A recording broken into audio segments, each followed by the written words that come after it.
Hello everyone, आप सबका स्वागत है। आरआरबी ग्रुप डी 2024 का मैथ्स का सॉल्यूशन कर रहे हैं, जिसमें 27 नवंबर 2025 से 6 फरवरी 2026 तक जितने भी शिफ्ट में एग्जाम हुए सभी शिफ्ट के सॉल्यूशन कंप्लीट हो चुके हैं। इनके वीडियोस प्लेलिस्ट में मिल जाएंगे। आज के क्लास में 9 फरवरी 2026 का तीसरा शिफ्ट का सॉल्यूशन करेंगे। इसका पहला शिफ्ट और दूसरा शिफ्ट का वीडियो भी प्लेलिस्ट में मिल जाएगा। ठीक है, तो शुरू करते हैं। उससे पहले चैनल पर नए हैं तो चैनल को सब्सक्राइब कर लीजिए। आगे बढ़ते हैं। पहला सवाल है, दो अंकों वाली अभाज्य युग्म संख्याओं के पहले युग्म का योगफल ज्ञात कीजिए। ठीक है, देखिए इस सवाल का आंसर देने के लिए आपको ये बात पता होनी चाहिए कि ये ट्विन प्राइम नंबर्स क्या होते हैं, यानी अभाज्य संख्याओं का ऐसा जोड़ा जिनके बीच का डिफरेंस 2 हो। ठीक है, जैसे आप समझ सकते हैं यहाँ पर 3 और 5 ये दोनों क्या है, अभाज्य युग्म है। उसी तरह 5 और 7 ये भी अभाज्य युग्म है। फिर आगे चलेंगे तो 11 और 13 ये भी अभाज्य युग्म है। इसी तरह से आते रहेंगे। तो इसने कहा है दो अंकों वाली, ठीक है, पहले युग्म का योगफल। तो यहाँ पर आप देख सकते हैं कि दो अंकों वाली ये है पहला युग्म 11 और 13, इन्हीं दोनों का योगफल पूछा जा रहा है आपसे। तो 11 प्लस 13 कितना हो जाएगा, 24। ऑप्शन नंबर सी आपका करेक्ट आंसर होगा। ठीक है, आगे मान लीजिए कि ए और बी क्रमशः 8 और 10 भुजाओं वाले समबाहुभुजों के कोण हैं। तो इसका मान आपको ज्ञात करना है। तो ये वैल्यू निकालने से पहले आपको ए और बी का वैल्यू निकालना होगा। और इसने कहा है कि ये जो ए है ये 8 भुजाओं वाले समबाहुभुज के कोण है, और ये जो बी है ये 10 भुजाओं वाले समबाहुभुज के कोण है। तो समबाहुभुज में आप जानते होंगे कि अगर 360 डिग्री को भुजाओं की संख्या यानी n से डिवाइड करते हैं तो हमें क्या मिलता है, हमें मिलता है एक एक्सटीरियर एंगल यानी एक बाह्य कोण की माप। अगर हमें एक अंतः कोण निकालना है तो उसके लिए 180 डिग्री में से ये जो एक्सटीरियर एंगल आपने निकाला वो माइनस करना होगा। यानी हम कह सकते हैं कि समबाहुभुज में एक अंतः कोण और बाह्य कोणों का योगफल 180 डिग्री होता है। अब देखिए यहाँ पर अगर हम ए का वैल्यू डायरेक्ट निकालें तो ये क्या है, ये जो कह रहा है कि ये समबाहुभुज के कोण है, तो यहाँ पर स्पष्ट नहीं लिखा है अंतः कोण है या बाह्य कोण। इंग्लिश में यहाँ दर्शाया गया है इंटीरियर एंगल्स यानी अंतः कोण है। अगर हमें अंतः कोण निकालना है तो आपको ये वाला चीज़ लगाना होगा, यानी 180 में से एक्सटीरियर एंगल निकाल के माइनस करना होगा। और एक्सटीरियर एंगल निकालने के लिए 360 डिग्री को भुजाओं की संख्या कितनी है, 8 है, तो 8 से डिवाइड करेंगे। ठीक है, उसी तरह बी का भी निकाल लीजिए। सेम 180 डिग्री माइनस 360 बट्टा इसमें 10 भुजा है तो 10 से डिवाइड करेंगे। क्लियर है, अब कटा लीजिए इसको। ये तो कट जाएगा 36 हुआ, और यहाँ पर 8 से ये 45 बार में कट जाएगा। तो माइनस करेंगे तो 135 डिग्री आपको यहाँ से मिलेगा, और यहाँ पर मिल जाएगा 144 डिग्री। ठीक है, अब देखिए वैल्यू निकालना हमें साइन स्क्वायर ए बट्टा 3। तो ए बट्टा 3 कितना होगा, ए का मान आप देख रहे हैं यहाँ पर 135 है, और इसको अगर 3 से आप डिवाइड करते हैं तो आएगा 45, यानी यहाँ पर रख दीजिए 45 डिग्री। ठीक है, इसका वैल्यू हो गया 45 डिग्री। तो साइन स्क्वायर 45 का मान कितना होगा, तो आप जानते हैं साइन 45 का मान 1/√2 होता है। स्क्वायर करेंगे तो 1/2 आएगा। क्लियर है, प्लस करना है ये वाला वैल्यू निकाल के। अब ये वाला वैल्यू जब निकालेंगे तो ये है कॉस क्यूब और 5/6 बी। तो बी का वैल्यू ये है, इसका आप 5/6 निकाल लीजिए। यहीं पर 6 से कट जाएगा ये 24 बार में, 24 पंचा 120 डिग्री, यानी कॉस 120 डिग्री का वैल्यू आपको निकालना होगा। तो कितना होगा, देखिए इसको निकालने के लिए आप ब्रेक करिए। ये 90 + 30 होगा। ठीक है, 90 + 30, तो ये कॉस जो है किस में चेंज हो जाएगा, साइन में। साइन में कितना रहेगा, 30 डिग्री रहेगा, साइन क्यूब 30 डिग्री। लेकिन आपको यहाँ पर चिन्ह भी डिसाइड करना है। देखिए आप जानते हैं अगर हम देखें तो कॉस जो होता है पहला और चौथा क्वाड्रेंट में पॉजिटिव होता है। ठीक है, और ये दोनों में नेगेटिव होता है। तो ये देखिए कॉस 120 है, तो कॉस 120 का किस क्वाड्रेंट में है, तो यहाँ 0 से 90 होता है, यहाँ पर 90 से 180 होता है, तो 120 इसमें आएगा। तो इसमें कॉस क्या होगा, नेगेटिव होगा। नेगेटिव होगा तो यहाँ पर साइन जो है नेगेटिव में आएगा। ठीक है, अब साइन 30 डिग्री का मान 1/2 होता है, और क्यूब है तो 1/2 का क्यूब 1/8 होगा, और ये माइनस है तो इसके वजह से यहाँ पर माइनस आएगा, 1/8 कर दीजिए, तो आपका आंसर आ जाएगा कितना, 8। और यहाँ पर 4 - 1 3, यानी 3/8 आपका फाइनल आंसर है। ऑप्शन नंबर ए में ये दे रखा है। ठीक है, आगे। ऋषि किसी काम को 12 दिनों में पूरा कर सकता है। शान ऋषि से 20% अधिक कुशल है। उसी काम को पूरा करने में शान को कितने दिन लगेंगे। ठीक है, आप रेशियो से भी कर सकते हैं, नहीं तो डायरेक्ट क्या करिए, ये देखिए ऋषि जो है 12 दिन में काम करता है, तो इसका एक दिन का काम कितना होगा, 1/12। अब ऋषि से ये जो शान है 20% अधिक कुशल है, इसका फ्रैक्शन जानते हैं आप, 1/5 होता है, यानी 5 से 1 अधिक 6/5 यूनिट काम करेगा शान। ठीक है, अगर ऋषि 1 करेगा तो ये कितना करेगा, 6/5, लेकिन ऋषि है एक्चुअल में 1/12 काम करने वाला, तो इसका आप 6/5 गुना कर दीजिए, तो 6 दूना 12, 1/10 आ जाएगा। ये किसका काम आया है, ये शान का आया है। ठीक है, तो 1/10 मतलब ये जो शान है ये 10 दिन में पूरा काम को कंप्लीट करेगा। ऑप्शन नंबर बी में दे रखा है। ठीक है, तो आपको जो तरीका बेहतर लगे उससे सॉल्व करिए। आगे, एक मेज 1400 रुपये में खरीदी गई और 6% की हानि पर बेची गई, उसका विक्रय मूल्य ज्ञात कीजिए। सिंपल सा है, 1400 इसका कॉस्ट प्राइस है, हानि हो रहा है 6% का, 1400 का 6% कितना हो जाएगा, 84 रुपये। तो 84 माइनस करेंगे तो 1316 रुपये इसका आंसर आएगा, सेलिंग प्राइस। आगे, इसको सरलीकृत कीजिए, तो यहाँ 3x² है, यहाँ 4x² है, जोड़ेंगे तो 7x² आएगा, और इसको डिवाइड करना है 7x से, तो यहाँ से 7x से 7x कट जाएगा, बचेगा क्या, x। ठीक है, ये चीज़ आप काट दीजिए, तो ऑप्शन नंबर डी आपका आंसर होगा। आगे, सुधा का खर्च उसकी बचत से 100% अधिक है। यदि उसका खर्च 4% कम हो जाता है और बचत 35% बढ़ जाती है, तो उसकी आय में कितने प्रतिशत की वृद्धि होगी। तो तीन चीज है, एक तो इसका आय है, इनकम, एक है इसका एक्सपेंडिचर यानी खर्च, और एक है सेविंग। इसने क्या कहा है कि इनका जो खर्च है वो बचत से 100% अधिक है। 100% अधिक मतलब 2 गुना। तो बचत हम लोग मान लेंगे 1 यूनिट, तो इसका खर्च कितना आ जाएगा, 2 यूनिट। 2 खर्चे 1 बचत है, तो इनकम कितना हो गया, 3 हो गया, दोनों को जोड़ के। ठीक है, अब खर्च जो है 4% कम हो जाता है, तो खर्च यहाँ 2 है, 2 का 4% निकालेंगे तो पॉइंट में चला जाएगा। तो आप यहाँ पर कैलकुलेशन को सिंपल बनाने के लिए 1 जीरो या फिर 2 जीरो लगा सकते हैं, तो हम यहाँ पर 2 जीरो लगा देते हैं सब में। अब खर्च जो है 4% कम हुआ, तो खर्च 200 है, इसका 4% कितना होगा, ये हो जाएगा 8 रुपये, तो 8 रुपये इसका कम हो गया। बचत जो है 35% बढ़ जाता है, तो बचत 100 है, 100 का 35% कितना होगा, 35 होगा, तो 35 बढ़ गया तो प्लस में 35 लिखेंगे। अब यहाँ से आपको डिसाइड करना है कि इनके इनकम पर क्या प्रभाव पड़ा है। तो ये जब आपको निकालना है तो यहाँ से समझना होगा कि इसका सेविंग बढ़ गया कितना, 35, खर्च घट गया कितना, 8।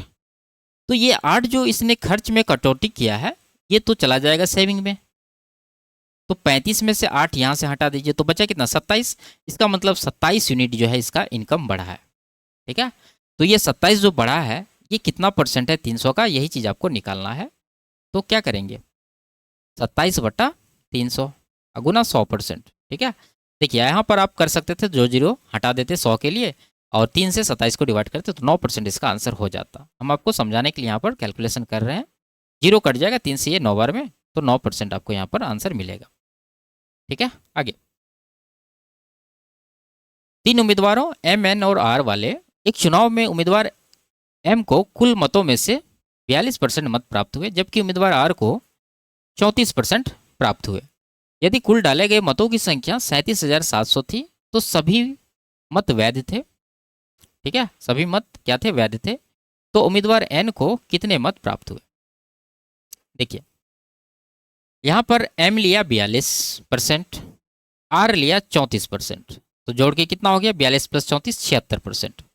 तो 76% यही दोनों ले लिया, तो एन का शेयर कितना बचा, 100 में से 76 घटा दीजिए तो एन का आ जाएगा 24%। ठीक है, तो एन का टोटल वोट निकालना है, टोटल है यहाँ पर 1700, इसमें n का टोटल निकलेगा 24% यानी 24/100। 2 जीरो कट जाएगा यहाँ पर, 4 सत्ते 28।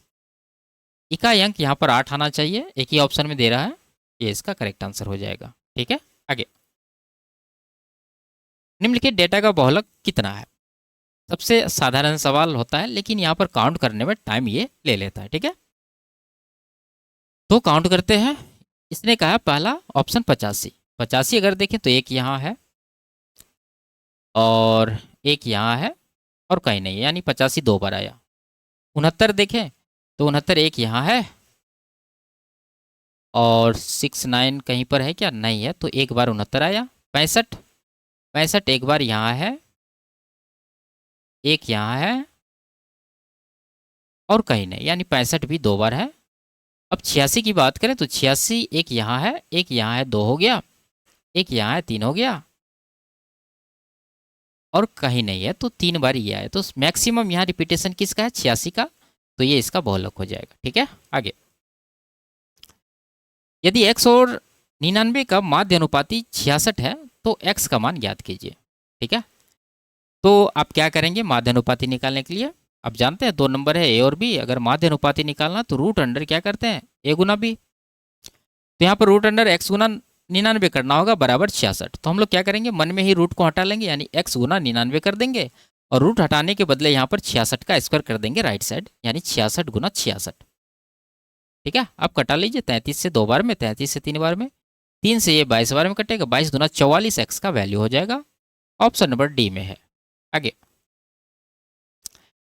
2 चॉकलेट और 3 कुकीज़ की कीमत 36 रुपये, 1 चॉकलेट और 2 कुकीज़ की कीमत 23 रुपये है। 4 चॉकलेट और 5 कुकीज़ की कीमत कितनी होगी? सिंपल सा है, देखिए चॉकलेट को अगर x मान ले, कुकीज़ को y, तो यहाँ पर 2x प्लस 3y बराबर 36 होना चाहिए। ठीक है, यहाँ चॉकलेट एक है तो इसको हम लोग दो बना सकते हैं, तो आप क्या करिए पूरा में 2 से गुना कर दीजिए यहीं पर, तो 2x हो जाएगा प्लस 2 कुकीज़ था, 2 से गुना करेंगे तो 4 कुकीज़ यानी 4y हो जाएगा। 23 है, 2 से गुना करेंगे तो 46 रुपये हो जाएगा। अब दोनों को एक दूसरे में माइनस कर दीजिए, तो हम पहला में से दूसरा को माइनस कर रहे हैं तो ये कट जाएगा। यहाँ पर माइनस वाई बराबर कितना हो जाएगा? घटाने के बाद माइनस का 10, यानी y का वैल्यू 10 आया, y का 10 आया, तो x का कितना होगा? 10 तिया 30, ठीक है, 6 2 तिया 6, यानी कि x का वैल्यू 3 हो जाएगा। 4 चॉकलेट चाहिए, चॉकलेट क्या था? x था, तो 10 है, तो 10 चौके 40 रुपये यहाँ से हो जाएगा और एक कुकीज का 3 रुपया है, तो 5 कुकीज का कितना हो जाएगा? अच्छा, यहाँ पर थोड़ा सा उल्टा हो गया, देखिए x हम लोग किसको लिए थे? पहले वाले यानी चॉकलेट को, तो 3 रुपया है चॉकलेट का, तो 4 चॉकलेट का यहाँ पर 12 रुपया आएगा, प्लस 5 कुकीज है, एक कुकीज का 10 रुपया, तो 10 बचे 50 रुपया, तो 50 प्लस 12 ये हो जाएगा 62, 62 रुपीज़ इसका आंसर होगा। आगे, एक वस्तु को 20% और 11% की दो क्रमिक छूट के बाद इतना में बेचा जाता है, वस्तु का अंकित मूल्य कितना होगा? तो इसमें आप क्या करेंगे, सिंपल सा अंकित मूल्य मान लेंगे x रुपया है, पहले ये 20% का डिस्काउंट दे रहा है, इसका फ्रैक्शन 1/5 यानी 5 पर 1 का डिस्काउंट, तो वैल्यू हो जाएगा 4/5। आगे 11% का डिस्काउंट है, तो 100 में 11 माइनस करेंगे तो 89/100 इसका वैल्यू हो जाएगा। और फाइनली जो वैल्यू होता है एक्चुअल में वो 8900 होता है। कटाइए इसको, 89 से तो ये कट जाएगा 100 बार में और 4 से ये कट जाएगा 25 बार में, तो x का वैल्यू कितना आएगा? 5 गुना 25, 125 पर 2 जीरो, 12,500 रुपया। ऑप्शन नंबर सी में है। आगे, वह सबसे छोटी प्राकृतिक संख्या कौन सी है जिसे 9054 में जोड़ा जाए, जिससे परिणामी संख्या को 28, 24, 56 और 29 में से प्रत्येक से विभाजित करने पर शेषफल 6 बचे? तो बेसिक तरीका में थोड़ा सा कैलकुलेटिव होगा, क्योंकि 28, 24, 56 और 29 का एलसीएम निकालना थोड़ा सा टफ है। तो आप क्या करेंगे कि ये जो शेषफल बच रहा वो पहले आप इसमें माइनस कर लीजिए। ठीक है, जब आप शेषफल माइनस करेंगे 9054 में 6, तो कितना आएगा? 9048 आएगा। ठीक है, अब इनमें से कोई एक नंबर उठा लीजिए जो आपको सबसे आसान लगे मल्टीपल चेक करने में। तो यहाँ देखिए 24 में 3 है, तो 3 का मल्टीपल है क्या ये? 9 4 13 8 21, ये 3 का मल्टीपल हो रहा है। अगर ये 3 का मल्टीपल है और शेषफल हमने पहले ही घटा दिया है, तो जो ऑप्शन इसमें जोड़ा जाएगा वो भी 3 का मल्टीपल होना चाहिए, है ना? तो 3 का मल्टीपल देख लीजिए है क्या ये? 14 6 20 नहीं है 3 का मल्टीपल, ठीक है? ये 3 का मल्टीपल है, ये नहीं है। 15 6 21, ये भी 3 का मल्टीपल है। अब क्या करेंगे? अब आपको कोई एक चीज़ देखना होगा यहाँ पर। तो हम लोग यहाँ से 7 चौका 28 यानी 7 लेते हैं उठा के, ये देखते हैं 7 से डिवाइड करके। तो 7 से ये जाएगा कितना? 7 1 का 7, 7 दूना 14 और 7 नमा 63, 7 दूना 14, यानी कि जब 7 से इसको डिवाइड किए तो रिमाइंडर कितना आया? 4 आया, ठीक है? ये रिमाइंडर है। अब ऑप्शन में इन दोनों को चेक कर लीजिए। इसको अगर 7 से डिवाइड करें तो ये कितना देगा रिमाइंडर? 7 नमा 63 जाएगा, 66 हुआ, 7 नमा 63 जाएगा, यानी ये रिमाइंडर दे रहा है 3। अब देखिए आप कि यहाँ से रिमाइंडर 3 है, यहाँ से रिमाइंडर 4 है। क्या इन दोनों रिमाइंडर का योगफल 7 का मल्टीपल है क्या? 4 3 7, 7 का मल्टीपल है। इसका मतलब ये ऑप्शन इसका आंसर हो सकता है, जब तक कि हम इसे ना चेक कर लें, ठीक है? तो 7 नमा 63, 4 48 हुआ, 7 6 42, यहाँ से रिमाइंडर 6 आ रहा है। 4 + 6 10 हो रहा है। क्या ये 7 का मल्टीपल है? नहीं है। इसका मतलब ऑप्शन नंबर डी भी आपका यहाँ से खत्म। ऑप्शन नंबर बी करेक्ट है, ठीक है? आगे, एक व्यक्ति का मासिक वेतन ये है 9,475। वह प्रति माह अपने वेतन का 88% बचत करता है। उसका मासिक व्यय ज्ञात कीजिए। देखिए, बचत है 88, तो खर्च कितना होगा? 12%। इसका फ्रैक्शन आप जानते कितना होता है? 3/25। तो जो वेतन है उसका 3/25 निकाल लीजिए। तो वेतन कितना है यहाँ पर? देखिए 94,75, यहाँ पर लाके गुना कर दीजिए। 25 से जरूर कटेगा ये, और 3 का मल्टीपल रहेगा, ठीक है? नहीं है ये। 6 के साथ ये भी नहीं है। 14 2 16, ये भी नहीं है। ऑप्शन नंबर डी इसका करेक्ट आंसर होगा, ठीक है? आप निकाल सकते हैं। आगे, इसका मान ज्ञात करना है। सब गुना में है तो पूरक में बदल देंगे। यहाँ पर 10 डिग्री है, तो इसको आप क्या लिख सकते हैं? इसको लिख सकते हैं कॉट में 90 - 10 यानी कि 80 डिग्री। और यहाँ पर 18 है, तो इसको क्या लिख सकते हैं? कॉट 90 - 18 यानी कॉट 72 डिग्री। अब ये दोनों रहने दीजिए। तो ये दोनों के बदले हमने ये लाया। अब देखिए कॉट 80 है, यहाँ भी टेन 80 है। कॉट गुना 10 क्या होता है? 1 होता है, तो इन दोनों का वैल्यू 1 हो गया। उसी तरह यहाँ भी कॉट 72 गुना 10 72 1 हो गया। तो सब मिला के 1 इसका आंसर आएगा। आगे,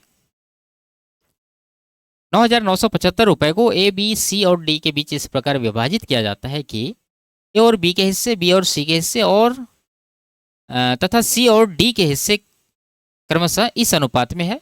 ए का हिस्सा ज्ञात कीजिए। तो यहाँ पर रेशियो को कंबाइन करना होगा। अगर रेशियो कंबाइन करें तो उसके लिए आपको चारों व्यक्ति लिखना होगा, A B C D. A B का क्या हिस्सा है? 2 3, तो यहाँ पर 2:3 होगा। बी सी का 4 5 है और सी डी का 6 7 है। इस तरह से आपको लिख देना है।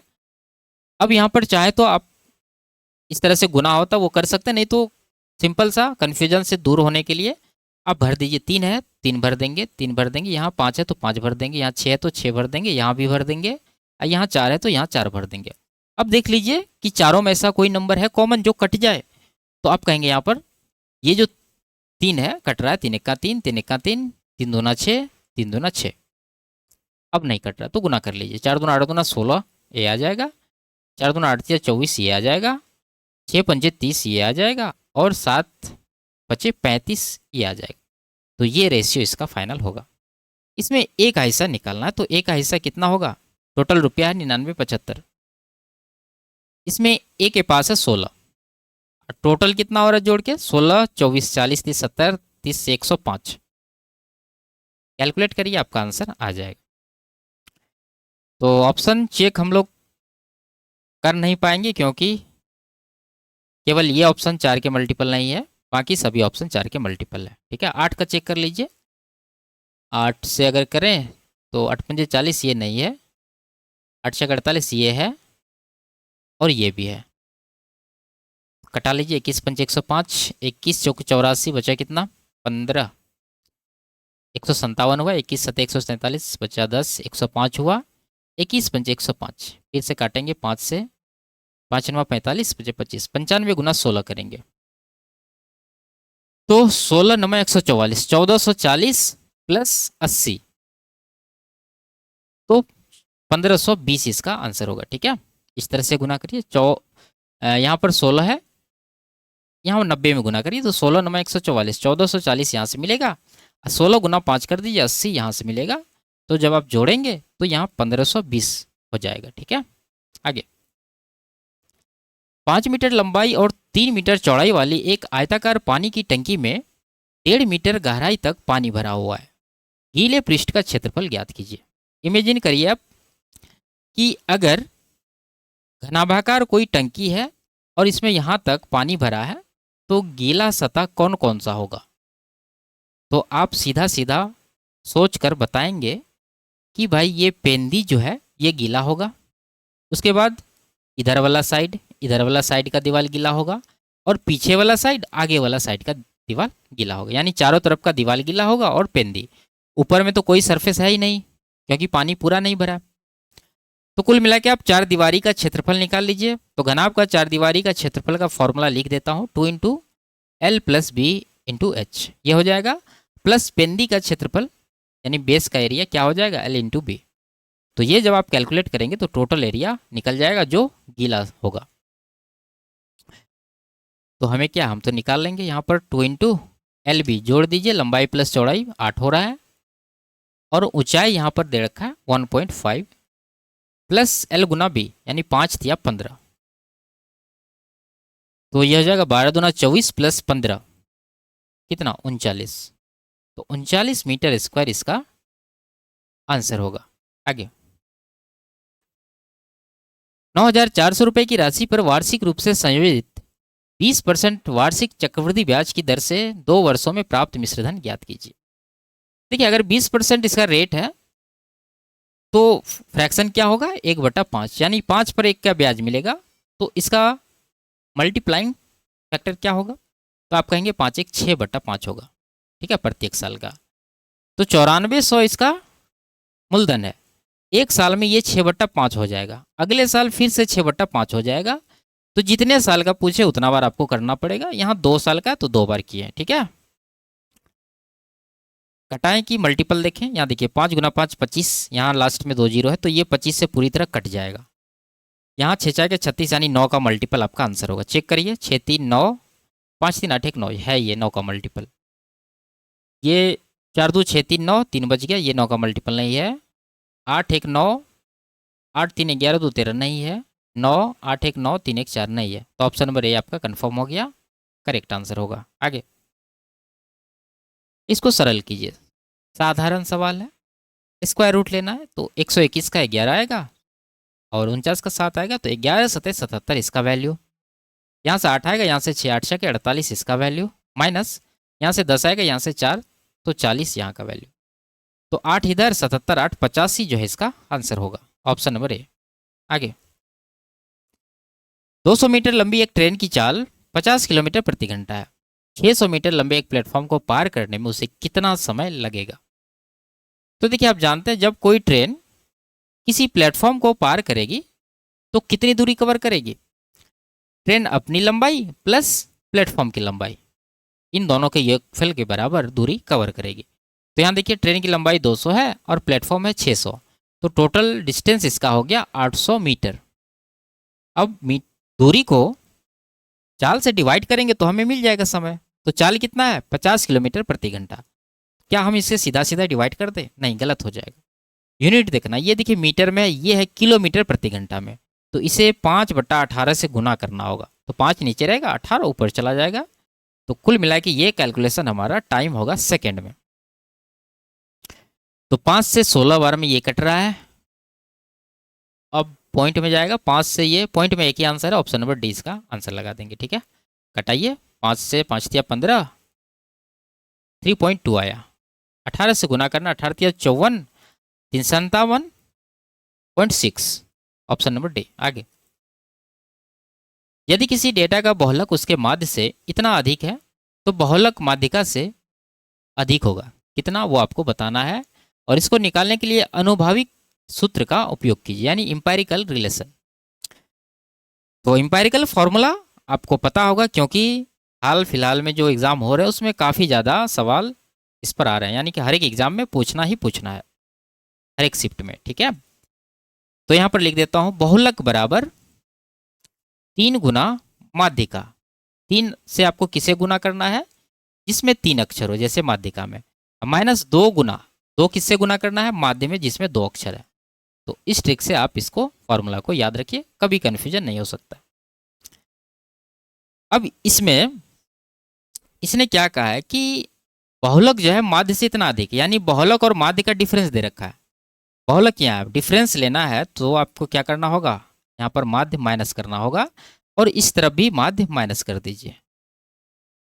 जब आप इधर माध्य माइनस करेंगे तो इन दोनों का डिफरेंस यही होगा, 34.8। तो लिख लेंगे 34.8 बराबर राइट साइड क्या होगा, देखिए 3 माध्य का है और यहाँ पर 2 माध्य माइनस में है, 1 माध्य फिर माइनस की, तो टोटल माइनस में 3 माध्य होगा, तो 3 कॉमन ले लीजिए, तो ब्रैकेट में बच जाएगा माध्यिका माइनस माध्य। ठीक है,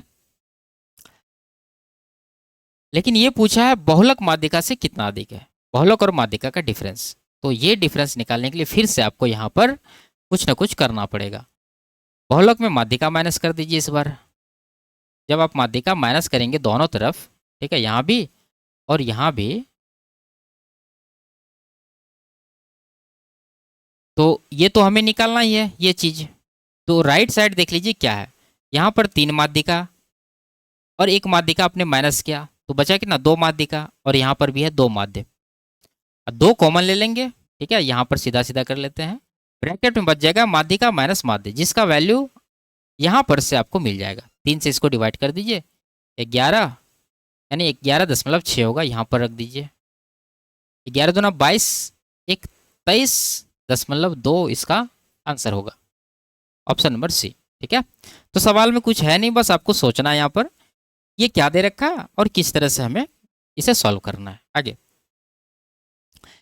एक दुकानदार ने एक वस्तु का अंकित मूल्य 2,40,000 निर्धारित किया।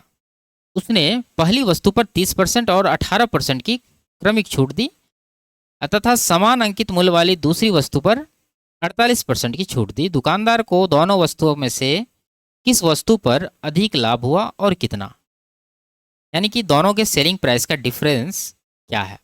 जिसका सेलिंग प्राइस ज़्यादा होगा और उतना ज़्यादा प्रॉफिट होगा उस पर। ठीक है, तो आप कितना कैलकुलेशन इसमें करना चाहते हैं। आप देखिए यहाँ पर ये जो दूसरी वस्तु है इस पर 48% का डिस्काउंट है, अब पहली वस्तु पर 30 और 18 तो सक्सेसिव डिस्काउंट है। अगर इसका आप इफेक्टिव डिस्काउंट परसेंट निकालेंगे तो क्या करेंगे, एक बार जोड़ेंगे यानी 48 होगा, और फिर माइनस करेंगे 30 गुना 18/100, ये चीज़ करेंगे। और डिफरेंस लेना, यहाँ भी 48 है तो 48 हटा दीजिए यहाँ से, तो ये चीज़ आएगा, यही इसका डिफरेंस होगा। कितना आएगा, 18×53/10, यानी कि 5.4% का डिफरेंस है। ठीक है, यानी पहली वस्तु जो है वो 5.4% ज़्यादा प्राइस में बिकेगी, क्योंकि इसका डिस्काउंट परसेंट इतना कम होगा। तो पहली वस्तु आंसर होगा, दूसरी हटा दीजिए, फिर भी 2 ऑप्शन है आपके पास, 2,40,000, इसका निकालना आपको इतना परसेंट 5.4%, कितना हो जाएगा, 2 जीरो हटा दीजिए परसेंट के लिए, 24 पंचे 120, 12,000.4% फिर निकलेगा, यानी 12,000 से ज़्यादा ही आंसर होगा आपका। तो दोनों ऑप्शन में कौन है 12,000 से ज़्यादा, तो कहेंगे ऑप्शन नंबर बी 12,960 है, ये इसका आंसर हो जाएगा। आगे,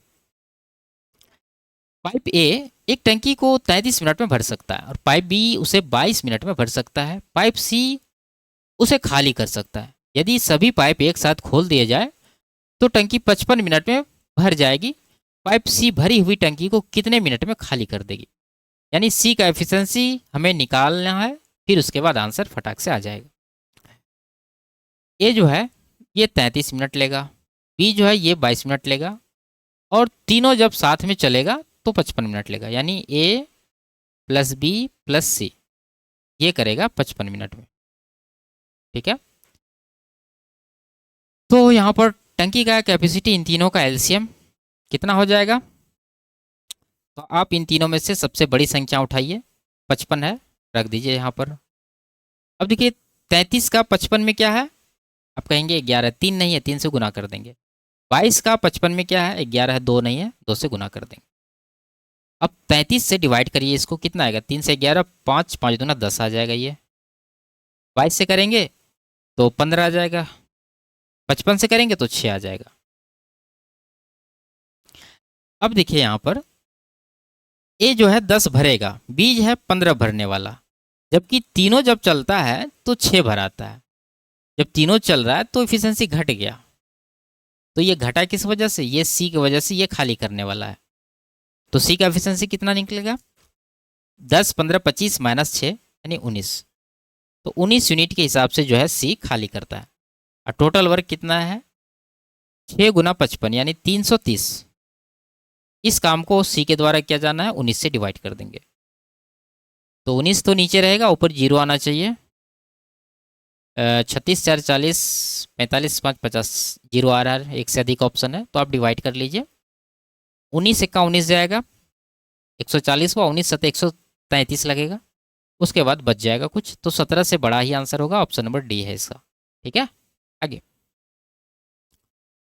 ए और बी एक ही समय पर क्रमशः एक्स और वाई बिंदुओं से एक दूसरे की ओर चलना शुरू करते हैं। रास्ते में मिलने के बाद ए और बी को क्रमशः वाई और एक्स तक पहुंचने में क्रमशः इतना घंटे और पी घंटे लगते हैं। यदि बी की चाल ए की चाल से 50% अधिक है तो पी का मान कितना होगा? तो इसमें शॉर्टकट आपको पता होना चाहिए कि मिलने के बाद जो समय लगता है, ठीक है, ए और बी मिल रहे हैं, उसके बाद दोनों एक्स वाई और एक्स पर पहुंचने में इतना घंटे और इतना घंटे ले रहे हैं। तो उसके लिए सिंपल सा आप याद रखिए, दो लोग हैं ए और बी, इनका चाल का रेशियो पहले निकाल लीजिए। तो ये कह रहा है कि बी की चाल ए से 50% अधिक है, तो ए को मान लीजिए 2 है, तो बी का कितना आ जाएगा? 3 आ जाएगा। अब ये जो चाल का रेशियो है ये बराबर होगा, किसके बराबर होगा? रूट के अंदर टाइम देना है आपको उल्टा।